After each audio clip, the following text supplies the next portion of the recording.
ಹಳೆಯ ಸೋಲುಗಳಿಗೆ ತಕ್ಕ ಉತ್ತರ ಕೊಡಲು ನಾಳೆ ವೇದಿಕೆ ಸಜ್ಜಾಗಿದೆ.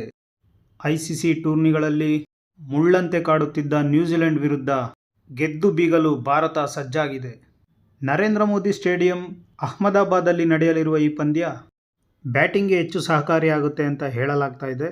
ಮೊದಲು ಬ್ಯಾಟ್ ಮಾಡೋ ತಂಡ 200 ಅಥವಾ 200ಕ್ಕಿಂತ ಹೆಚ್ಚು ರನ್ ಗಳಿಸಬಹುದು ಅಂತ ಎಕ್ಸ್ಪೆಕ್ಟ್ ಮಾಡಲಾಗ್ತಾ ಇದೆ. ಇನ್ನು ಫಾಸ್ಟ್ ಬೌಲಿಂಗೂ ಕೂಡ ಹೆಲ್ಪ್ ಆಗುತ್ತೆ ಅಂತ ಹೇಳಲಾಗ್ತಾ ಇದೆ.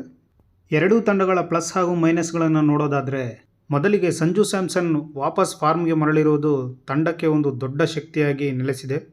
ಹಾಗೆ ಹಾರ್ದಿಕ್ ಪಾಂಡ್ಯ ಅವರ ಫಿನಿಶಿಂಗ್ ಟಚ್ ಆಗಲಿ, ಬೌಲಿಂಗ್ ಅಟ್ಯಾಕ್ ಆಗಲಿ, ಒಟ್ಟಾರೆಯಾಗಿ ಆಲ್ರೌಂಡರ್ ಪ್ರದರ್ಶನ ತುಂಬ ಉತ್ತಮವಾಗಿದೆ. ಇನ್ನು ಬೂಮ್ರಾ ಅವರ ಡೆತ್ ಬೌಲಿಂಗ್ ಬಗ್ಗೆ ಹೊಗಳೋಕೆ ನಿಮಗೆ ಪದಗಳೇ ಸಿಗೋಲ್ಲ. ಇದೆಲ್ಲ ಪ್ಲಸ್ ಪಾಯಿಂಟ್ ಆದರೆ, ಅಭಿಷೇಕ್ ಶರ್ಮಾ ಅವರ ಫಾರ್ಮ್ ಅಭಿಮಾನಿಗಳಲ್ಲಿ ತಲೆನೋವು ತಂದಿರೋದಂತೂ ಸತ್ಯ. ವರುಣ್ ಚಕ್ರವರ್ತಿ ಹಾಗೂ ಶಿವಮ್ ದುಬೆ ಹೆಚ್ಚಿನ ರನ್ಗಳನ್ನು ಬಿಟ್ಕೊಡ್ತಾ ಇರೋದು ತಂಡಕ್ಕೆ ಕಂಟಕ ಆಗಬಹುದು.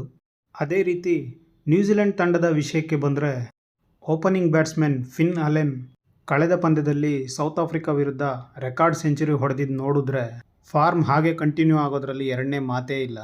ಇನ್ನು ನ್ಯೂಜಿಲೆಂಡ್ನ ಸ್ಪಿನ್ ಬೌಲಿಂಗ್ ಅಟ್ಯಾಕ್ ತುಂಬ ಚೆನ್ನಾಗಿದೆ ಅಂತ ಹೇಳಲಾಗ್ತಾ ಇದೆ. ವಿಶೇಷ ಏನಪ್ಪ ಅಂದರೆ, ನ್ಯೂಜಿಲೆಂಡ್ 4 ಪಂದ್ಯಗಳಲ್ಲಿ ಚೇಸಿಂಗ್ ಮಾಡಿದ್ದು 4 ಪಂದ್ಯಗಳನ್ನು ಗೆದ್ದಿದೆ.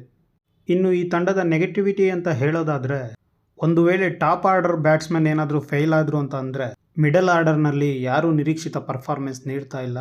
ಹೇಳ್ಕೊಳ್ಳೋ ಅಂಥ ಫಿನಿಷರ್ ಇಲ್ಲದೆ ಇರೋದು ತಂಡಕ್ಕೆ ದೊಡ್ಡ ಮೈನಸ್ ಆಗಿದೆ. ಕೀ ಪ್ಲೇಯರ್ಗಳಾದ ಟೀಮ್ ಸೈಫರ್ಟ್ ಹಾಗೂ ಫಿನ್ ಅಲೆನ್ನ ನೆಚ್ಚಿಕೊಂಡಿರೋದು ಈ ತಂಡಕ್ಕೆ ದೊಡ್ಡ ಮೈನಸ್ ಅಂತಲೇ ಹೇಳಬಹುದು. ಇದು ಎರಡೂ ತಂಡಗಳ ಏರಿಳಿತಗಳಾದರೆ, ನಿಮ್ಮ ಪ್ರಕಾರ ಯಾವ ಟೀಮ್ ತುಂಬ ಸ್ಟ್ರಾಂಗ್ ಇದೆ, ಕಪ್ ಗೆಲ್ಲೋ ನೆಚ್ಚಿನ ಟೀಮ್ ಯಾವುದು ಅಂತ ಕಮೆಂಟ್ ಬಾಕ್ಸಲ್ಲಿ ತಿಳಿಸಿ. ಹಾಗೆ ಹೋಗೋ ಮುಂಚೆ ಚಾನಲ್ ಸಬ್ಸ್ಕ್ರೈಬ್ ಮಾಡೋದನ್ನು ಮರಿಬೇಡಿ. ಥ್ಯಾಂಕ್ಸ್.